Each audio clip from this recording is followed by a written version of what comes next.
What is the model minority myth, and how does it impact the AAPI community? Furthermore, how does the model minority myth affect race relations? Among the AAPI community, for those who have internalized the racist model minority myth, how does it impact one's ability to engage in social justice work?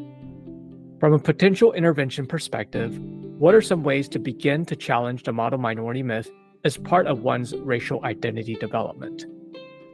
Welcome to People of Color in Psychology, the show that explores mental health topics specific to culture, diversity, and communities of color. I am your host, Jaki Yi.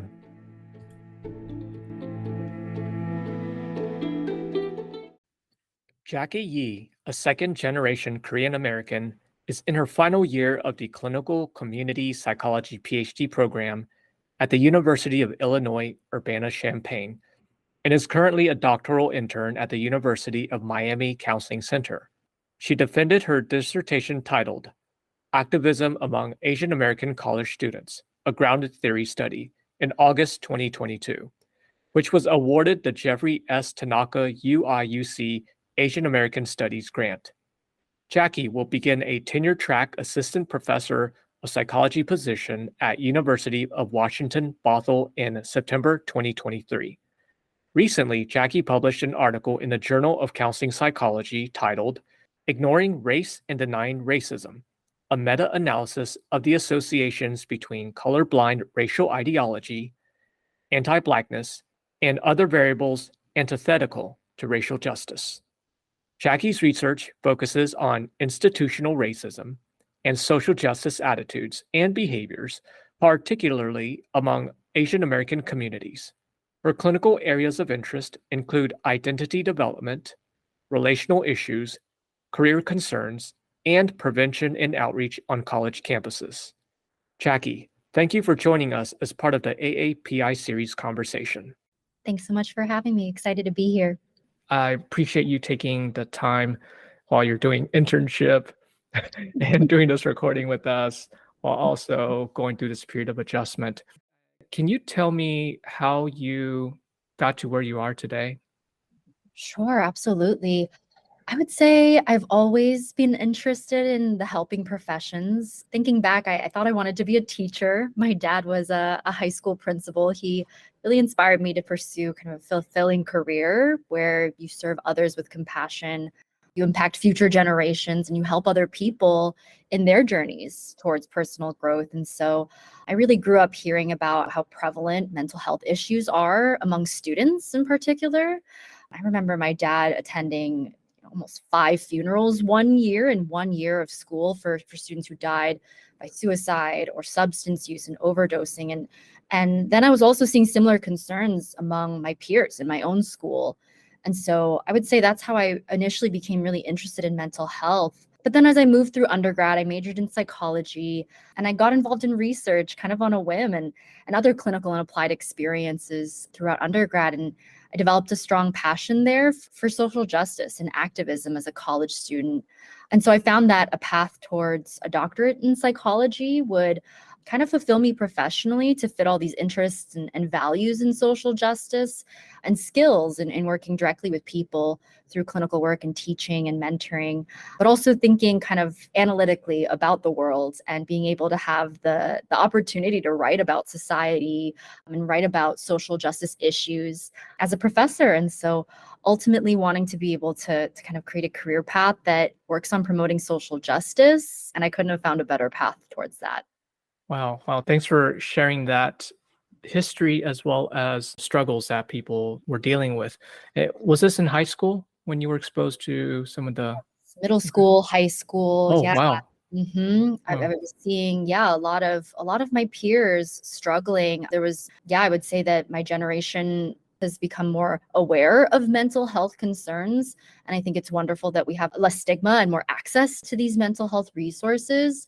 But I think that was just such a prevalent piece, and wanting to, throughout that, be a listener and a healer and a leader. So I would say that, those experiences really shaped my interest in this career path. Yeah. Now, Can you share with me how did the social justice piece get incorporated? Because I think most people, when they're thinking social justice, is community work, community engagement, clinical interventions. Rarely do they think about that in the context of research. Absolutely. Yeah, I think that I had that feeling as well. At first I wanted to be more of a practitioner and potentially be a therapist and work directly with communities and individuals, marginalized backgrounds. And then again, the undergrad research experiences really were pivotal for me.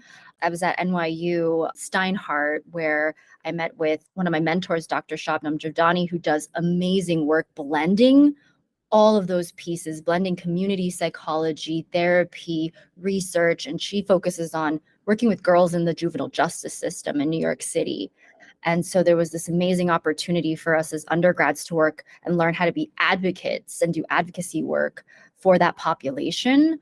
And that's where I felt like it was like a switch that flipped for me of understanding structural racism, understanding structural sexism, and these systems that we have in place that marginalize people of color and women of color, girls of color. And so that was really eye-opening and led me to want to research injustice as she does. And it really inspired me to understand, how can we reject these systems of oppression through our research, through our practice, as well as, understand kind of the world through that lens. I think that was really pivotal for me in kind of combining all of those interests. Yeah, yeah. It's amazing you had that experience, and it really speaks to the importance of mentorship in the graduate training program.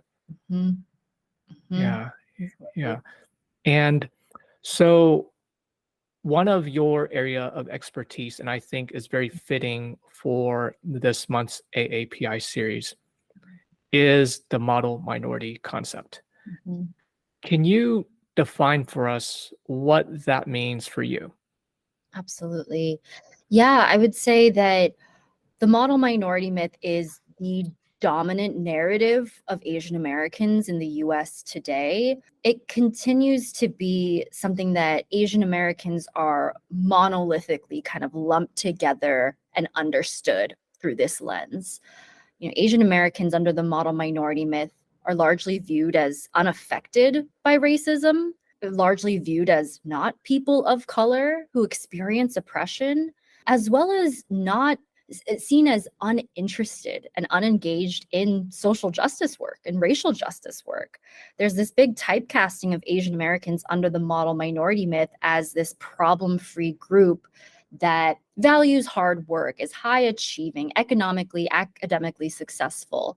And that myth continues to be perpetuated, and it may appear positive, it may appear harmless on the surface, but the consequences of living under the model minority myth are monumental and really significant. The model minority myth is inaccurate in a lot of ways. It lumps together a really diverse group with varying privileges, varying marginalizations and vulnerabilities. It minimizes the racial discrimination that Asian Americans experience historically and today, especially given kind of the rise in anti-Asian hate crimes since the pandemic in 2020. And furthermore, I would say that the model minority myth is often internalized by Asian Americans themselves. So we are kind of conditioned to believe that we're not experiencing racial oppression, that we're not involved in activism, that's not really for us, that's not really something that we should be invested in. And so, yeah, Asian Americans may adopt these kinds of assumptions ourselves. They're so pervasive in our society, and we might view our own racial group as unaffected by racism, and we're a model minority. Shouldn't that be good? But then that in turn has a lot of consequences for our group.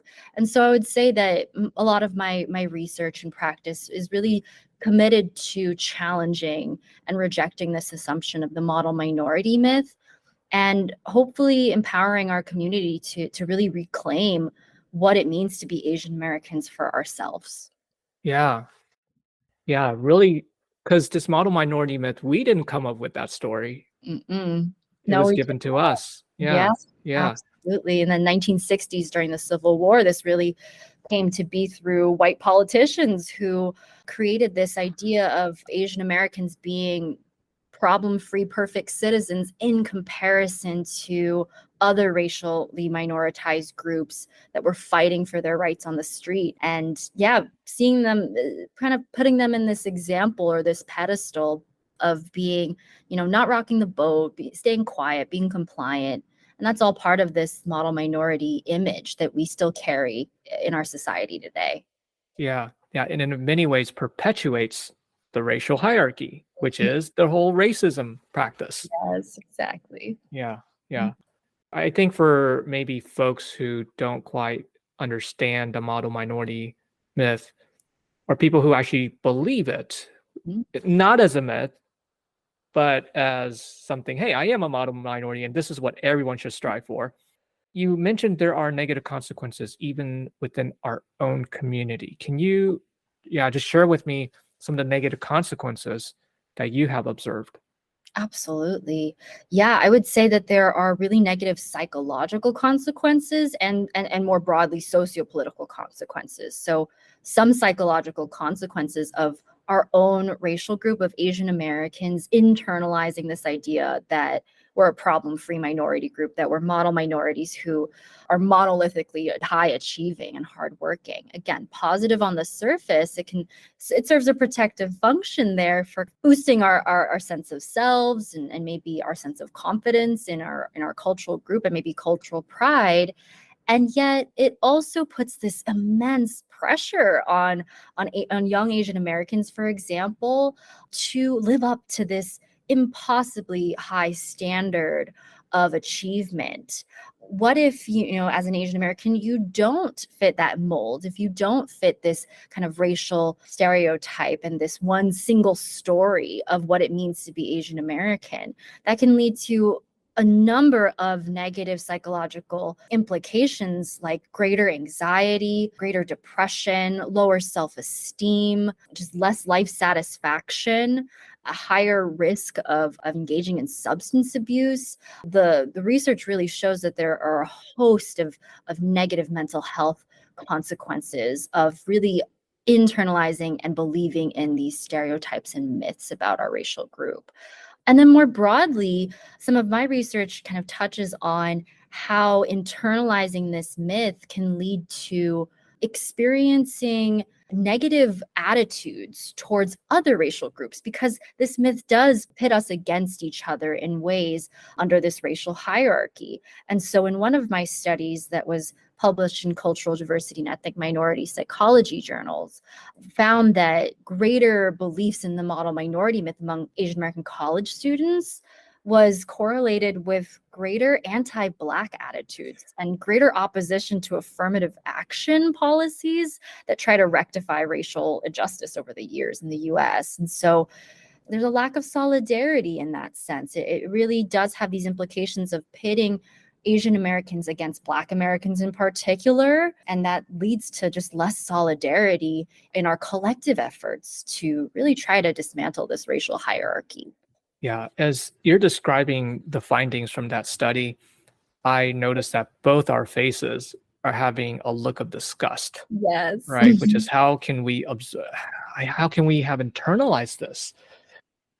Mhm. Yeah, And I would say that again, we as humans have a tendency to internalize beliefs that our society feeds us. And so this is not to internalize racism is not to place further blame on people who are victims of marginalization, but to just shed light on how these systems are inescapable in some cases. And it really is key for educators and clinicians and people who help others in our roles to highlight myths that are perpetuated in our society can be harmful, even if they seem positive on the surface. yeah. I also like the message you're conveying here, which is we can't blame the people who have internalized this because then it becomes blaming say, the folks Mhm. who are the victim to this belief system and a system that they are embedded in. Yes. Yeah, they're pulled back into the system in order to survive. They develop certain beliefs. Mhm. Yeah. Absolutely. Yeah, it can have a short-term protective function, right? Like it can on the short term help us kind of make sense of our world, feel like there's a sense of, the world makes sense, right? Just believing that, our world is just and fair, right? We all want to believe that our society, it makes sense and is fair and has logic to it. But with things like internalized racism, internalized beliefs about the model minority myth, colorblind attitudes, which I also study, these are ideologies that are just so, like you said, embedded in our society. And of course, we're going to adopt them as members of society. So it's really important to again, shed light on these systems of oppression. Yeah.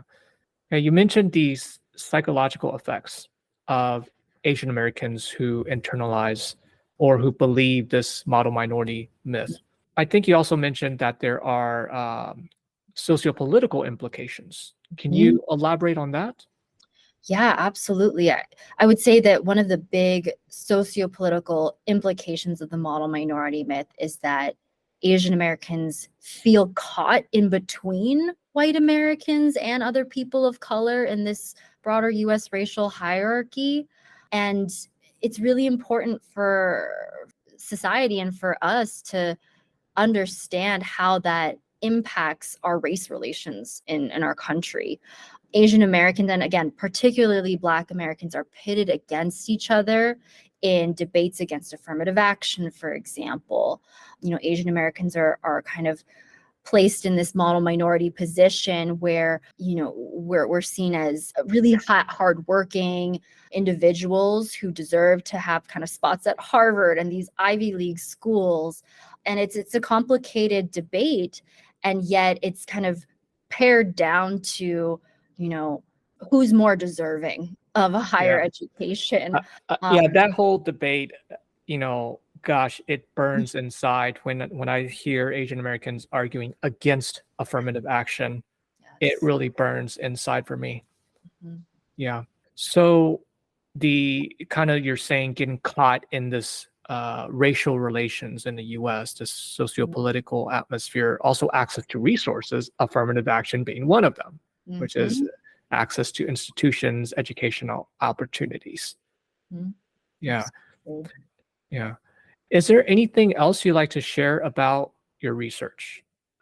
Yeah, absolutely. I think that one of the pieces that's driving my current research interests is understanding activism. Because when we think of activism, we think of protesting and marching in the streets. I think of the incredible movement of Black Lives Matter that has really, taken off in recent years. And we don't necessarily think of activism in an Asian American context. And that is often due to the model minority myth again, because that myth really perpetuates this idea that Asian Americans are apolitical. They don't, maybe that they're not worthy of activism, or, even culturally, Asian Americans are seen under the model minority myth as docile and passive and obedient, and respect for authority is such a key cultural value that often gets kind of twisted at times. And this idea of collectivism and conformity, these are key pieces of Asian cultural contexts. But in some of the work I've done, I've been talking to Asian American college students about how they make sense of that in the context of their activism work, or their lack of engaging in activism. And oftentimes my participants that I interviewed talked about how adopting certain values like collectivism, respect for authority, conformity, right? That might link to further upholding the model minority myth, which in turn, it hindered their activism, is how they viewed it. And I would say that was a really striking finding for me, given that Asian Americans, as a general group, tend to have collectivistic values that could motivate and have motivated Asian Americans to fight for their collective, right? To protect our communities during the pandemic, protect our elders, protect our family. This big sense of interdependence and respect for our elders, for example, and community well-being, right? That actually can facilitate greater engagement in activism. and greater connection to social justice causes that our Asian American community faces. And so I think that, this could be a reflection of my participants developing their racial identities and understanding and maybe experiencing some dissonance about identifying as Asian American and idealizing being white, which is a really significant stage in racial identity development for young people. And so I think that, as a researcher, I really would love to continue to understand that stage of development and understand and through my work advocate for this idea that Asian Americans are worthy of activism, that our culture does not necessarily hold us back from activism, but that our societal kind of racial hierarchy and the implications of that is what oftentimes hinders the ability to even think that we're worthy of activism in this country. And so that's really something that I found striking in my research that I'd love to continue to unpack further. In your research for folks, the Asian participants who had difficulty reconciling that Asians were worthy of activism, was there a relationship between internalized model minority myth? Right. Yeah, I would say this is a qualitative study. This was my dissertation that really examined how Asian American college students understood the model minority myth and understood activism, how they defined it, how they perceived in it, whether or not they engaged in it. And one of the pieces that Asian American college students talked about was that they might have internalized the model minority myth before entering college or maybe in the earlier stages of college, but then started to, through Asian American studies courses, through involvement with Asian American student organizations on campus, through starting to engage in activism for the first time on their campus in solidarity with other people of color. They unlearned the model minority myth. They unlearned structural racism and internalized biases. And that work continues. We were never finished with that work, but really at the beginning of their college careers, having those opportunities was so pivotal for them. And yet still some things linger, right? I think that I found that, even as they unpacked that, the piece that continued to linger and have residual effects was, do I even deserve to engage in activism for Asian American issues? Are there Asian American issues worth fighting for? Aren't there more important things to fight for if I'm to be a social justice activist here? And that absolutely can be traced back to, again, the model minority myth and how it really perpetuates this idea that other people of color have it worse. Correct. It minimizes our experience and it buys into the racist structure. Yeah. Our issues are not worthy of discussion. Yeah. Now, this is a question I ask all my guest speakers. And as a person of color, tell me about a challenge that you experienced and how you overcame that. Absolutely. Yeah, I can reflect on many challenges that come to mind that many of us face as people of color undergoing their graduate training, for example, in predominantly white institutions, feeling isolated, feeling tokenized in a lot of spaces, experiencing how the value of diversity, equity, and inclusion were up for debate in graduate school as I witnessed. And so I would say that one challenge that comes to mind is, as I was beginning my graduate training, I was developing my research interests, which were more broadly on racial justice. But I found myself just being more drawn and more to the field of Asian American psychology. I had never touched that area of study actually before graduate school. But given my identities as an Asian American and my lived experiences as a person of color, I just became more and more interested in this field and wanting to do that me search, if you've ever heard of that term, that me search. Yes. And it was suggested to me by various faculty that I shouldn't pigeonhole myself like that I shouldn't be building a program of research around my identity, around Asian American issues. Are you serious? if I did that, I wouldn't be competitive enough for academic positions in the future. I'd be really pigeonholing myself. I couldn't market myself as a researcher for the future. Who's ever going to have a job opportunity that seeks expertise in Asian American psychology is kind of the messaging that I felt faced with in my graduate training. I've come to learn that there are job opportunities out there. I'm very thankful and excited about my future faculty position, where that is absolutely the opposite message was translated to me there, because I've come to learn that, over the years in my graduate student career, studying Asian American issues is the key to my motivation in actually pursuing my research, right? It's a huge factor in what makes me feel connected and passionate about my academic kind of growth. And so I knew that for me, I needed to seek out connections to Asian American scholars through the Asian American Psychological Association. I sought community through, we had an Asian American Cultural Center on campus, and I was a graduate assistant for a few years there, where we could work directly with students on developing programming, educational programming on racial justice issues. I connected more with students of color in my program more broadly about shared experiences that we had throughout our graduate training about the value of our work. It led me to more community facing this challenge, I would say. It really helped me live by this idea that we're stronger together. And I hope to continue to live that and spread that message through my research and through my teaching and mentoring and clinical work in the future. Wow.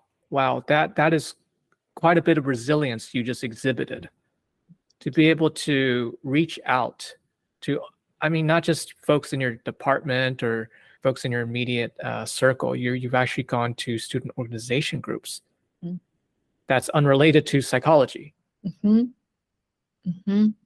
Wow. Yeah, these are some of the things I'm thinking about too, which is how do we encourage folks who in many ways feel isolated in their graduate training program? What are some of the things they can do? And it sounds like this is one example that they can consider, which is what are some of the community support or groups or organizations that they might be able to get involved in. Yeah. Now the strength in valuing collectivism and valuing community and valuing interdependence, that we can rely on each other through these challenges, I think was the biggest lesson that I learned through those challenges in graduate school. And luckily, we're in a field that has built community and values that and values this work. And so it's seeking out those resources that was pivotal to kind of being able to thrive in this stage of my career. And I'm just so excited to continue to lean on support. Again, the model minority myth, bringing that back in, it oftentimes, paints this picture of being a problem-free minority, that we don't need help and that can hinder help seeking. And so I actively hope that our community can reject that notion as mental health stigma continues to decrease, thankfully, in our community and beyond. And so it's absolutely it was pivotal in strengthening my ability to kind of persevere there. Any tips you would recommend for either clinicians or faculty members? Absolutely. Yeah. I would say that one of the largest takeaways from my work related to Asian American psychology and how to support Asian American students in particular is that we shouldn't divorce or extricate kind of mental health concerns among Asian Americans from racism, because oftentimes we view Asian Americans, again, as not victims of racism, as very culturally unique. And we oftentimes view Asian Americans as not experiencing historical and current contexts of racism.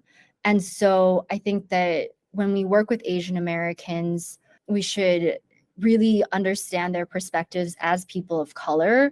We can, as clinicians, for example, help Asian American clients process what it's like to live under the model minority myth, process what it's like to navigate unjust racial hierarchies in the US and not just focus on the mental health consequences, the psychological consequences as clinicians, because that is a symptom of a larger illness, and which is systemic racism. And so kind of taking that broader social political perspective is so important when we do the individual work of working with Asian American clients and students. Wow. Thank you very much for that tip. And it really does speak to this idea of the interconnectedness going beyond just the individual, Mm, which is very hyper focused, very mm, Eurocentric perspective. It's all about the individual client. And we lose sight on the broad society or the social structures that they live in. And that plays a profound impact to their mental health conditions or their mental health struggles. mm. Yeah. Yeah. Absolutely. All right, Jackie. Again, thank you so much for your time and sharing your research. Thank you so much. All right. Take care. Take care. Bye.